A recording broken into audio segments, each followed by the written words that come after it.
ഞാൻ ഈ പറയുന്നത് അല്ലാഹുവിന്റെ ഖുർആനാണ്. ഒരു വിവാഹാലോചന നടക്കുകയാണ്. അല്ലാഹു അതുപോലൊരു വിവാഹാലോചന നമുക്ക് നടക്കുമാറാകട്ടെ. ആരാന്നറിയുമോ? ബഹുമാനപ്പെട്ട പ്രവാചകന്റെ പ്രിയപ്പെട്ട ഭാര്യ ബഹുമാനപ്പെട്ട ബീവി സൈനബ് റളിയല്ലാഹു അൻഹാ. പ്രിയപ്പെട്ട ബീവി സൈനബ് റളിയല്ലാഹു അൻഹാ. ഖുർആനിലെ കല്യാണം കേട്ടോളി. അല്ലാഹു തൗഫീഖ് നൽകട്ടെ. അതുകൊണ്ട് ഈ നാണം കെട്ട പരിപാടിയൊക്കെ അങ്ങോട്ട് ഒഴിവാക്കണം. പാവപ്പെട്ട പെണ്ണിന്റെ കൂര എഴുതിയില്ലെങ്കിൽ മോനെ കെട്ടിച്ചു കൊടുക്കില്ല. എന്തിനാ സഹോദരങ്ങളെ ഇങ്ങനെ? ഞാൻ നിങ്ങളുടെ നേരെ വരച്ചുണ്ടി പറയുകയല്ല. എത്രയോ സ്ഥലത്ത് ഉമർ റളിയല്ലാഹു അൻഹു പുതിയാപ്പിളയ്ക്ക് പെണ്ണിനെ കണ്ടുപിടിച്ചാരാ രാത്രിയിൽ അള്ളാഹ് ഉറങ്ങുന്നില്ല എന്ന് പറഞ്ഞ് പാലിൽ വെള്ളം ചേർക്കാത്ത പെണ്ണ് വധുവായി. അവരുടെ കുടുംബ ജീവിതത്തിൽ പ്രശ്നം ഉണ്ടായോ? ഇല്ലയോ? ഈ പെണ്ണിനെ നാളെ എന്റെ ഭർത്താവ് വർഷങ്ങളോളം മാറി നിന്നാലും എന്റെ ഭർത്താവ് നൽകിയ അമാനത്തിൽ വഞ്ചന കാണിച്ചുകൂടാ, അള്ളാഹ് കാണുന്നുണ്ട് എന്ന് പറയാൻ കഴിയും. ഞാൻ ഇന്നലെ പറഞ്ഞതുപോലെ. എന്നിട്ട് ഞാൻ ഒരു സംഭവം പറഞ്ഞു തന്നില്ലേ? ഓർമ്മയുണ്ട? അത് രസിച്ചിരുന്ന് കേട്ടിട്ട് പോലെ ഉണ്ട്. എന്താ തലയാട്ടാത്തത്? ഓർമ്മയുണ്ട? ചെറുപ്പക്കാരൻ പറഞ്ഞ കാര്യം ഓർമ്മയുണ്ട? فإن الله يبصر فوق عرشه ويغلب للفعال الموبقات. ആ ചെറുപ്പക്കാരൻ തന്നെ ആഗ്രഹപൂർത്തീകരണത്തിന് വേണ്ടി വിളിച്ച പെണ്ണിനോട് പറഞ്ഞതെന്താ? 5 വക്ത് നിസ്കാരമില്ലാത്തവന് ഇത് കടിയോ? അല്ലാഹുവിനെ പേടിയില്ലാത്തവന് കഴിയുമോ? പെണ്ണെ വേണ്ട. വലാ തബ്തഗി ഫീമാ ലദൈനാ വലാ തബ്ഗിൽ ഫുജൂറ ഇലൽ മമാതി. മരിക്കുന്നത് വരെ ഞാൻ തെറ്റ് ചെയ്യൂല. അതിനാ ചെറുപ്പക്കാരൻ കാരണം പറഞ്ഞതെന്താ? ഇന്നലെ പറഞ്ഞതൊന്നുകൂടി ഞാൻ ആവർത്തിക്കുകയാ.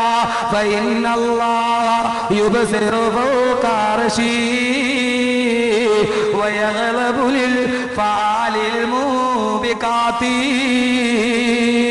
അർശിന്റെ മുകളിലിരിക്കുന്ന അല്ലാഹു പാപത്തെ കാണുകയില്ലേ? അങ്ങനെ ഒരു ബോധം കുടുംബ ബന്ധത്തിൽ വന്നാല് വിവാഹത്തിന്റെ 3-ാം ഘട്ടത്തിൽ നീ എത്തൂ. അല്ലാഹു തൗഫീഖ് നൽകട്ടെ. ഞാനിവിടെ വന്നപ്പോ ഒരു ചെറുപ്പക്കാരൻ പറഞ്ഞു, ഉസ്താദെ കല്യാണത്തിന് 3-ാം ഘട്ടം പറഞ്ഞില്ല, 2 ഘട്ടം ഉസ്താദ് പറഞ്ഞുള്ളൂ. ഇന്ന് ആ 3-ാം ഘട്ടത്തിൽ ഇന്ന് അവസാനിക്കും. ഇന്നാണ് 3-ാം ഘട്ടം അവസാനിക്കുന്നത്. 3-ാം ഘട്ടത്തിലാ. അല്ലാഹു തൗഫീഖ് നൽകട്ടെ. ആദ്യത്തെ ഘട്ടം ഇവിടെ നടക്കുന്നത് ഇതൊരു സുമാറില്ലാത്ത പരിപാടിയാണല്ലോ. ആദ്യത്തെ ഘട്ടം എവിടെയാ? വിവാഹത്തിന്റെ. സുബ്ഹാനല്ലാഹ്.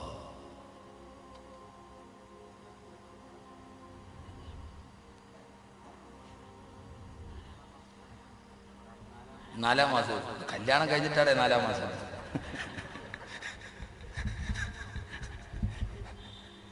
നാലാം മാസം കല്യാണം കഴിഞ്ഞാലേ 4-ാം മാസത്തെ കുറിച്ച് വന്നിട്ട് ഉമ്മാന്റെ ഗർഭാശയത്തിൽ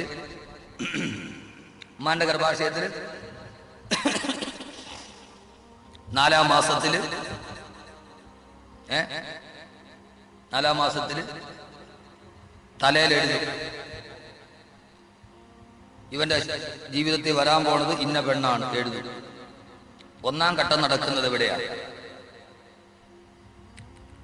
ഒരു 5 ലിറ്റർ വെള്ളം കൊള്ളാൻ മാത്രം വലിപ്പമുള്ള 3 ഇരുട്ടിന്റെ എറയുടെ ഉള്ളിൽ കിടക്കുന്ന ഉമ്മാന്റെ ഗർഭാശയം എന്ന് പറയുന്ന ഒരു കൊച്ചു ഗുഹയിൽ നമ്മുടെ കല്യാണത്തിന്റെ ആദ്യത്തെ തീരുമാനം നടക്കുന്ന എവിടെയാണ്? മലക്ക് വന്ന് 4-ാം മാസത്തിൽ എഴുതി. ഞാൻ പറഞ്ഞില്ല, ഓർമ്മയുണ്ട? ഈ 4 ദിവസം കേട്ടവർക്ക് ഇതിന്റെ തുടർച്ച മനസ്സിലാവും. 4 ദിവസം കേട്ടവർക്ക് ഇന്ന് തുടർച്ച മനസ്സിലാവും. നാസറുസ്ഥാനൊന്നും പെട്ടെന്ന് മനസ്സിലാവില്ല. ലാസ്റ്റ് ദിവസം വന്നിട്ട് കാര്യമില്ല. ഇത് തുടക്കമാണ്. ദൗർ തസൽസുലാണ്, ഹദിയത്ത് സൈദിയ. അപ്പോ നിങ്ങളൊന്ന് നോക്കി, 3 ഘട്ടത്തിൽ എത്തണോ? ആദ്യത്തെ ഘട്ടം നടക്കുന്ന എവിടെയാ? ഒരു കൊച്ചു ഗുഹ, ഉമ്മാന്റെ ഗർഭാശയം. ഗർഭിണിയാകുമ്പോൾ ഒരു മാതാവിന്റെ ഗർഭാശയത്തിന്റെ അളവ് 1 സ്പൂൺ ദ്രാവകം കൊള്ളാൻ വലിപ്പമാണ്.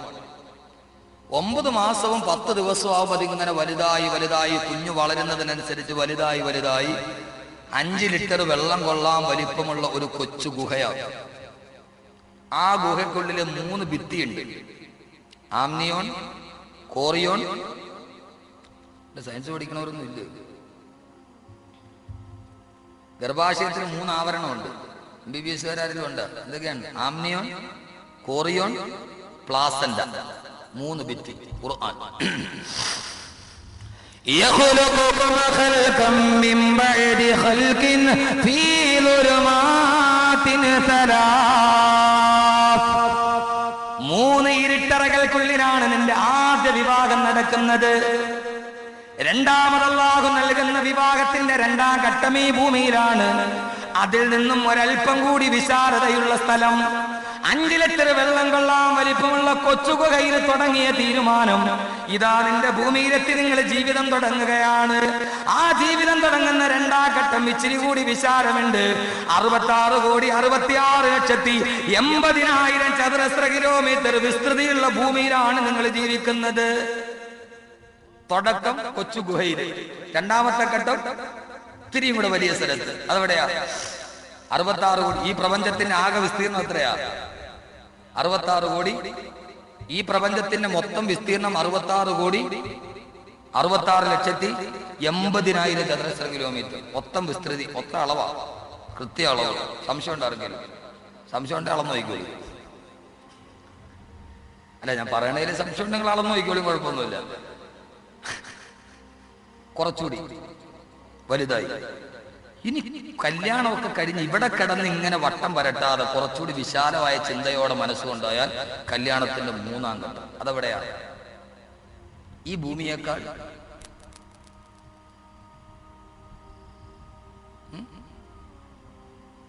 ഈ ഭൂമിയുടെ 7 ഇരട്ടിയുള്ള മറ്റൊരു ലോകം. وسارعوا إلى مغفرة من ربكم وجنة أرضها السماوات والأرض. ആകാശത്തിനും ഭൂമിക്കും കൂടി എത്ര വീതിയുണ്ടോ അതിനേക്കാൾ വീതിയുള്ള സ്വർഗത്തിലാണ് നിന്റെ 3ാമത്തെ ഘട്ടം. അല്ലാഹു തൗഫീഖ് നൽകട്ടെ. അവിടെ എങ്ങനെയാണ് 3ാം ഘട്ടം? 3ാം ഘട്ടം എവിടെയാ? സ്വർഗത്തിലാണ്. അവിടെ എത്തണോ? ഇനി കേട്ടോളി. ലാസ്റ്റ് ഇൻഷാ അല്ലാഹ് 3ാം ഘട്ടം പറഞ്ഞു പിരിയും. മക്കളും മാതാപിതാക്കളൊക്കെ ഇൻഷാ അല്ലാഹ് ഇനി പിന്നീട് ഒരിക്കലും പറയാം. അല്ലാഹു തൗഫീഖ് നൽകട്ടെ. അപ്പൊ ആദ്യം എന്ത് ചെയ്യണം? നമ്മുടെ കല്യാണം നന്നായിട്ട് നടക്കണം. First impression is best impression അല്ലേ? തുടക്കം നന്നായാൽ ഒടുക്കം നന്നാവും. ആദ്യം തുടക്കം നന്നാവണം. തുടക്കം എവിടെയാ? ഹറാമിന്റെ നടുവിൽ. തുടക്കം എവിടെയാ? ഹറാമിന്റെ നടുവില്. ഓഡിറ്റോറിയത്തിന്റെ നടുവില് ഏറ്റവും ഫ്രണ്ടിൽ പെണ്ണ്, ഏറ്റവും ബാക്കി നിക്കാഹ് നടക്കുന്ന സദസ് പ്രൈവറ്റ് ബസ് മാതിരി. പെണ്ണ് മുമ്പില്, ആണ് പുറകില്. കല്യാണത്തിന് നിക്കാഹിന് സാക്ഷിയായിട്ടിരിക്കുന്ന പുരുഷനല്ലേ? ഓഡിറ്റോറിയം മുഴുവൻ പെണ്ണുങ്ങൾക്ക് വിട്ടുകൊടുത്തു. നമ്മൾ ഏറ്റവും പുറകിൽ പോയിരുന്നു. ഹറാമിന്റെ നടുവിലാണ് ആദ്യത്തെ കല്യാണം നടക്കുന്ന തുടക്കം നല്ല സ്ഥലത്ത് നടക്കണ്ടേ സഹോദരങ്ങളെ?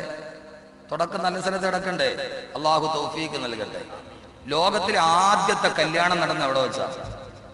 ലോകത്തിലെ ആദ്യത്തെ നിക്കാഹ് നടന്ന എവിടെ വെച്ചാ? ഞാൻ ഈ പറയുന്ന കാര്യം അമൽ ചെയ്യൂ.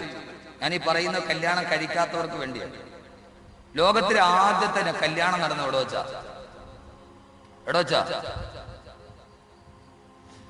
وَقُلْنَا يَا آدَمُ اسْكُنْ أَنْتَ وَزَوْجُكَ الْجَنَّةَ. ആദമേ, ഹവ്വ ദമ്പതികളെ, നിങ്ങൾ സ്വർഗത്തിൽ കടന്നോ. ആദ്യത്തെ വാപ്പയുടെയും ഉമ്മയുടെയും കല്യാണം നടന്നത് സ്വർഗത്തിലാണ്. വാപ്പയും ഉമ്മയും കല്യാണം കഴിച്ചെടുത്ത് വേണ്ട മക്കളെ കല്യാണം കഴിക്കാൻ. അതുകൊണ്ട് നിന്റെ നിക്കാഹ് ഭൂമിയിലെ സ്വർഗത്തിൽ വെച്ചാകട്ടെ. ഭൂമിയിലെ സ്വർഗം ഒരേ ഒരു സ്വർഗമേ ഉള്ളൂ. അത് വീഗാലാൻഡല്ല, വണ്ടർ വേൾഡ് അല്ല. ഭൂമിയിലെ സ്വർഗം അല്ലാഹുവിന്റെ പള്ളിയാണെന്ന് നബി മുഹമ്മദ് മുസ്തഫ. അതുകൊണ്ട് നിക്കാഹ് എവിടെ വെച്ചായിരിക്കണം? പള്ളിയിൽ വെച്ചായിരിക്കണം. ഇൻഷാ അല്ലാഹ് ഞാൻ കല്യാണം കഴിച്ച എന്റെ നിക്കാഹ് പള്ളിയിൽ വെച്ച്, നിക്കാഹ് പള്ളി വെച്ച് നടത്തി. റിസപ്ഷനൊക്കെ ഓഡിറ്റോറിയത്തിലായിക്കോട്ടെ.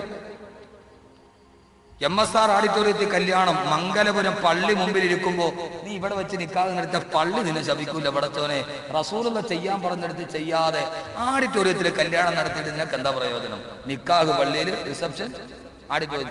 ഇൻഷാ അല്ലാഹ് ഞാൻ കല്യാണം കഴിച്ചാൽ എന്റെ നിക്കാഹ് പള്ളി വെച്ച് നടത്തും എന്ന ഒരു സുന്നത്ത് നടപ്പാക്കാൻ ആർജമുള്ള ചെറുപ്പക്കാരെന്ന് കൈവക്കി. ആർജമുള്ള ചെറുപ്പക്കാർ വയ്ക്കും. അല്ലാഹു തൗഫീഖ് നൽകട്ടെ. ഇപ്പൊ പെണ്ണ് കെട്ടാത്ത ഇത്രയേ ഉള്ളൂ. ഈ വയസ്സന്മാരൊക്കെ കൈവക്കി ഇനിയും കെട്ടാനാ?